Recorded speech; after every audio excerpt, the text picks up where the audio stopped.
दिल्लीच्या आंदोलनाच्या बातम्या, ढिगभर विद्यार्थी तिथं जमा झाल्याचा भास निर्माण केला जातो आहे.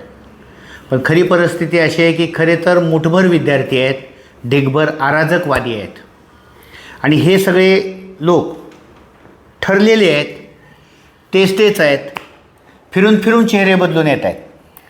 कॉक्रोचचे अभिजित दिपके पुन्हा बसले उपोषणाला 2 दिवसासाठी. 2 दिवस झाले. वांगचूक यांचं उपोषण तोडलं, फसलं. पण ह्या सगळ्या आंदोलनामध्ये बघा, योगेंद्र यादव येऊन गेले, शबाना आझमी येऊन गेल्या, आणि हे सगळे कुणाल कामरा येऊन पुन्हा तेच गाणे म्हणून गेला. या आंदोलकांनी ज्या दगडफेकी केल्या त्याच्यामध्ये 100 पोलीस जखमी झाले, 5 IPS अधिकारी जखमी झाले, दुकानांची मोडतोड झाली.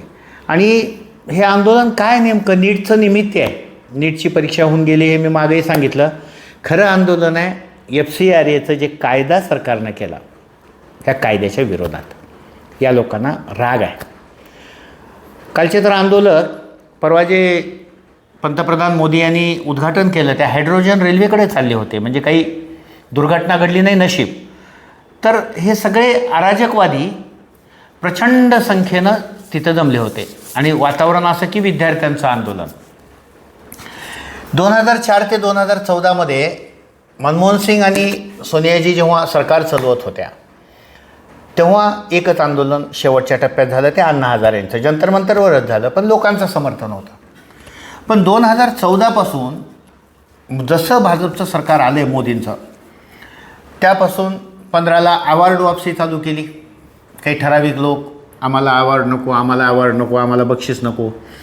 2019ला शाहीनबागचं आंदोलन केलं. शाहीनबागच्या आंदोलनानंतर 2020-21ला शेतकऱ्याचं आंदोलन झालं. आता शेतकऱ्यांचं आंदोलन शेतकरी कायद्याच्या विरोधात होतं. शाहीनबागचं आंदोलन CAA कायद्याच्या विरोधात होतं. 2026ला FCRAचा कायदा आला. FCRAचा कायदा आल्यापासून ह्या सगळ्या NGOंचं डोकं फिरलं आहे. ह्या NGOंना अक्षरशः लाखो कोटी रुपये आलेले आहेत. आणि या लाखो कोटी रुपयामध्ये हे सगळे बरेचसे देशविघातक कामं होतात. सगळेच होते असं माझं म्हणणं नाही. कालच्या आंदोलनाला जनतेचा प्रतिसाद मुळीच नव्हता. हे सगळे विरोधक आहेत. या आंदोलनाच्या मागं अरविंद केजरीवाल पडद्याआड काही सूत्र हलवायचे. आम आदमी पार्टीचे सगळे नेते आंदोलनात होते. मनीष सिसोदिया होते, संजय सिंग होते, त्या आदिशी मार्दोना होत्या. FCRAच्या कठोर कायद्यामुळं झालं काय, 21,000 NGO बंद पडले. पैसेच मिळणं बंद झालं. विदेशी पैशातून पोचले गेलेले कित्येक NGO परेशान होऊन गेले. विमानाचे प्रवास काय, 5 स्टार हॉटेलचे प्रवास काय, परदेशी दौरे काय, आपले लेकरं परदेशी शिकवायला ठेवलेले. तर या लोकांचा FCRA कायदा कडक केल्यावर, म्हणजे खरं तर 2005-06लाच 2014ला जेव्हा सरकार आलं तेव्हा IBचा एक अहवाल होता. तो अहवाल सुरुवातीच्या काळात दाबल्या गेला होता.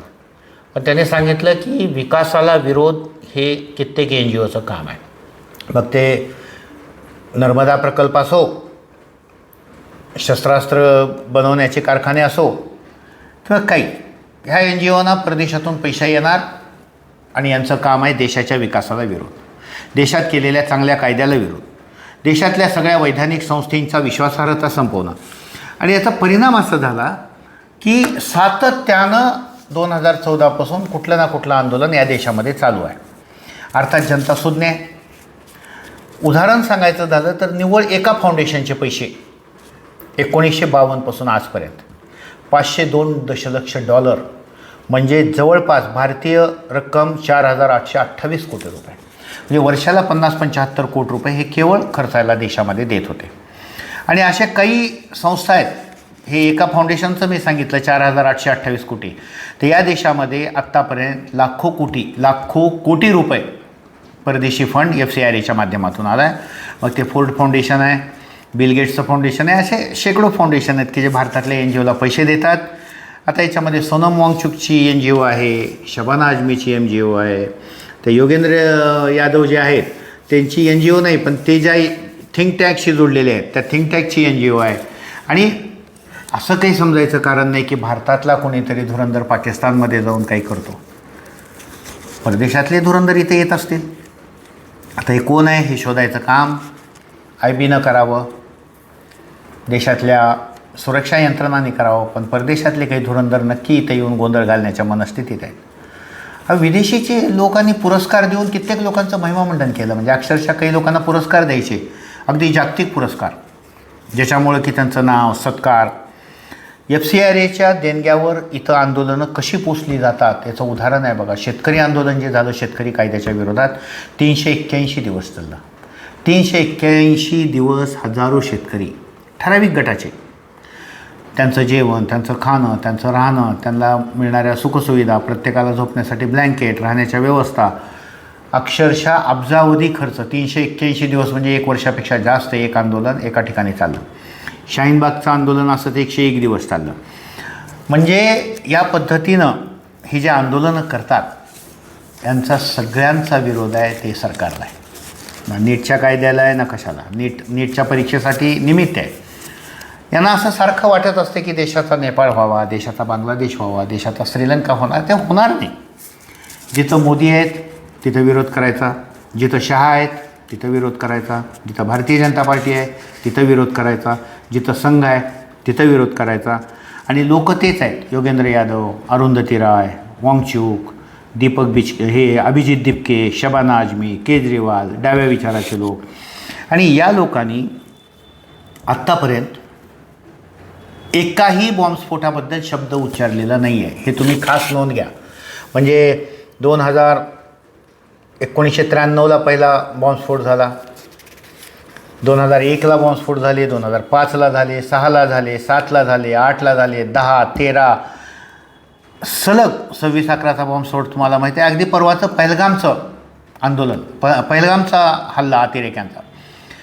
या वरील लोकांनी कुठंही काहीही मागणी केलेली नाही. लोकसंख्या नियंत्रण कायदा आणावा अशी मागणी यांची नसते. या लोकांना केवळ देशामध्ये, म्हणजे परवाच्या एका पत्रकार परिषदेमध्ये यांच्यापैकी एक जण काय म्हणाले की शिक्षणावर खर्च करण्यापेक्षा शस्त्रास्त्र बनवण्यावर भारत खर्च करतो आहे. हे मूळ दुखणं इथं आहे. भारत शस्त्रास्त्र बनवतो आहे, भारत अणुबॉम्ब बनवतो आहे, भारत वेगळे वेगळे स्टिंग ऑपरेशन करतो आहे. आणि यांना हे सगळ्यात मोठं प्रश्न आहे की आपण भारतामध्ये राहून, दुर्दैवानं भारतामध्ये अशा लोकांची संख्या जास्त आहे की ज्यांना भारताच्या विकासाला विरोध करायचा आहे. या लोकांच्या विकासाच्या आंदोलनामुळं किमान 2 ते 3% GDP भारताच्या अर्थव्यवस्थेतला कमी झाला आहे. आणि यांचं सातत्यानं तेच चालू आहे. म्हणजे एक आंदोलन संपलं की दुसरं करायचं, दुसरं संपलं की तिसरं करायचं. लोकांच्या सारखं लोकांना ते आंदोलनाला यावं. तुम्ही आता परवा योगेंद्र यादव म्हणाले की आता आपण हा विचार व्यापक केला पाहिजे. म्हणजे काय केला पाहिजे म्हणले, आता आपण इथून पुढे प्रत्येक राज्यात, प्रत्येक जिल्ह्यात, प्रत्येक तालुक्यात आणि प्रत्येक गाव पातळीवर हे आंदोलन नेलं पाहिजे आणि लाखो करोडोच्या संख्येने एकत्र वगैरे आलं पाहिजे वगैरे. त्यांना ते कंटिन्यू त्यांच्या डोक्यामध्ये बांगलादेश, श्रीलंका आणि नेपाळ, त्यांना हे माहीत नाही की भारतामध्ये ते शक्य नाही. पण एकूणच या आंदोलनाला देशविघातक स्वरूप म्हणून लोकांनी बघितलेलं आहे. म्हणून लोकांचा सहभागच नाही. विद्यार्थ्यांचं आंदोलन नावाला म्हणायचं, JNG म्हणायचं, तरुण म्हणायचं, युवक म्हणायचं, कुणीही नाही. ठराविक लोक आणि ठराविक अराजकवादी लोक आहेत हे. या आंदोलनाला जनतेचं समर्थन नाही. पण एक वेळ जर अशी आली तर अशा आंदोलनाच्या विरोधात पुन्हा एकदा लोकच उभारतील अशी परिस्थिती या ठिकाणी येणार आहे. आणि तोपर्यंत ही वेळ त्यांनी आणू नये अशी मी त्यांनाही विनंती करतो. हा व्हिडिओ जर आपल्याला आवडला असेल त्या व्हिडिओला जास्तीत जास्त शेअर करा आणि भारतातल्या या अराजक वृत्तीला देशातल्या सगळ्या जनतेने जास्तीत जास्त विरोध करावा अशी मागणी मी आपलं मन यूट्यूब चॅनलच्या माध्यमातून करतो आहे. हा व्हिडिओ जास्तीत जास्त शेअर करा. आपलं मन यूट्यूब चॅनलला सबस्क्राईब करा. धन्यवाद.